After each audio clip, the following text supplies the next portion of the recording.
పళ్ళు నాలుక ఈ రెండు కలిసి సహజీవనం చేస్తుంటాయి, నోట్లో ఎప్పుడూ కలిసే ఉంటాయి. ఒకానొక నాడు నాలుక పళ్ళని అడిగింది, నేను రుచి ఒకటే చూస్తాను, కానీ నిజానికి కఠినమైన పదార్థాలని పెడితే నేను రుచి చెప్పలేను. ఓ పాలకాయలని చేస్తారు, అవి నేను చప్పరించలేను, కానీ మీరు పాపం కష్టపడి వాటిని నవిలి గుండ చేసి నా మీద పెడతారు. నేను చక్కగా ఇంత రుచిగా ఉందని దాని రుచి చూసి లోపలికి తోస్తూ ఉంటాను. ఇలా ఎన్ని పెట్టారో నవిలి మీరు. కాబట్టి మీరు నాకు ఎంతో ఉపకారం చేశారు, మీతో కలిసి ఉన్నందుకు నాకు ఈ ప్రయోజనం వచ్చింది. మీకు నేను ఏదైనా ఉపకారం చేద్దాం అనుకుంటున్నాను. కాబట్టి మీకు నేనేం ఉపకారం చేయగలను చెప్పండి. మీరు 32 మంది, నేను ఒక్కదాన్ని.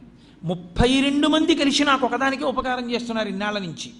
నేను ఒక్కదాన్ని మీ 32 మందికి కూడా ఏదైనా ఉపకారం చేస్తాను, ఏం చెయ్యమంటారని అడిగితే పళ్ళు అన్నాయి, మాకు నువ్వు చెయ్యగలిగిన ఉపకారం ఒకటే, మేము పెట్టినదంతా తిను చక్కగా, పనికి మాలిన మాటలు మాత్రం మాట్లాడకు. ఎందుకంటే నువ్వు పనికి మాలిన మాటలు మాట్లాడడం వల్ల ఊళ్ళో వాళ్ళు అంటున్నారు నీ పళ్ళు రాలగొడతానంటున్నారు. మేం చేసిన తప్పే, మాట్లాడింది నువ్వు.